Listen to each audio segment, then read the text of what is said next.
छा इंसान जे पंहिंजे हथ में हूंदो आहे त उहो मतिलबु माना पाण खे संवारे छॾे, या वरी को माण्हू ॾिस पाण खे बिगाड़े छॾींदो आहे, त छा इहो उन्हनि जे पंहिंजे हथ में हूंदो आहे? ईअं न आहे, ही सभु कुझु अलाह साईं जे हथ में हूंदो आहे। छो जो मां ख़ासि तौर ते इहे चवंदसि त जेके छोकिरियूं आहिनि या जीअं मां आहियां, हिकु टाइम हुयो त अलाह साईं मूंखां अकुल ई खसे छॾी हुई, अकुल कोन हुई मूं में, बसि आउं हलां पई पंहिंजो तमाशो पंहिंजे पाण खे बसि माण्हुनि जे साम्हूं चवंदा आहिनि जीअं हिकिड़ो उहो तमाशा ई हुया, ऐं मां हिकु बांदर वांगुरु करतब पई कयां, भोलड़े वांगुरु करतब पई कयां, ऐं उहो मुंहिंजी हुन दबली वॼाईंदा रहिया, मां नचंदी रहियसि, बिल्कुलु ईअं आहे।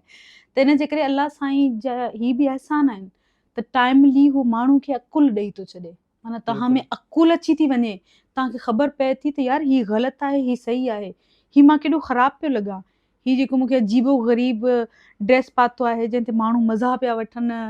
इंजॉय पिया कनि, तव्हांजी हालति खे, तव्हांजी इन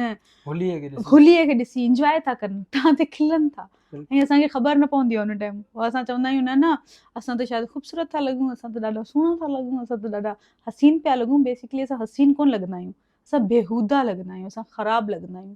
सुठो इंसानु तॾहिं जॾहिं शीशे में बीहे, पंहिंजे पाण खे ॾिसे, नंहुं खां वार ताईं, ऐं ॾिसे त पंहिंजी पर्सनैलिटी खे, पंहिंजे स्टाइल खे अंदरां मुतमिन थिए न, दिलि चवे त हा यार हाणे त मां ॾाढी हसीन थी लॻां। जीअं हाणे मां पंहिंजे पाण खे शीशे में ॾिसंदी आहियां, सची ॿुधायां थी, मां पाण खे जॾहिं शीशे में ॾिसंदी आहियां, इहो जेको मूंखे 3 पीस पातल हूंदो आहे, उन में जेको मूंखे पंहिंजी पर्सनैलिटी ग्रेसफुल लॻंदी आहे, मूंखे पाण पंहिंजी पर्सनैलिटी ते, मूंखे पाण रूबी अली ते प्यारु ईंदो आहे। ऐं पुराणियूं वीडियोज़ खणी मां ॾिसंदी आहियां, माना दुनिया खे छा कावड़ ईंदी, मूंखे पाण ई लानत मोकिलण ते दिलि चवंदी आहे। जॾहिं इंसान खे माना अलाह चाहे त माना अकुल ॾे, ऐं जॾहिं अलाह साईं चाहे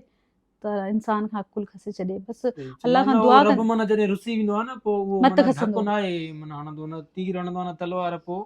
मत इंसान जी खसे छॾींदो आहे, मत खसिजी वेंदी आहे। ऐं औरत जी मत कॾहिं बि न खसिजे, बसि इहो त मां दुआ कंदसि, औरत खां औरत जी मत न खसिजे, छो जो पोइ औरत हिन दुनिया में ज़लील ऐं रुसवा थींदी आहे,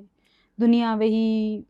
मज़ा वठंदी आहे, तमाशो ॾिसंदी आहे, सहारो ॾींदा आहिनि, मतिलबु माना हिकिड़ो सहारो ॾेई ऐं किराईंदा आहिनि, मतिलबु सभ खां ख़तरनाक शइ इहो ई आहे। ऐं अलाह साईं सहारा खसे तव्हांखे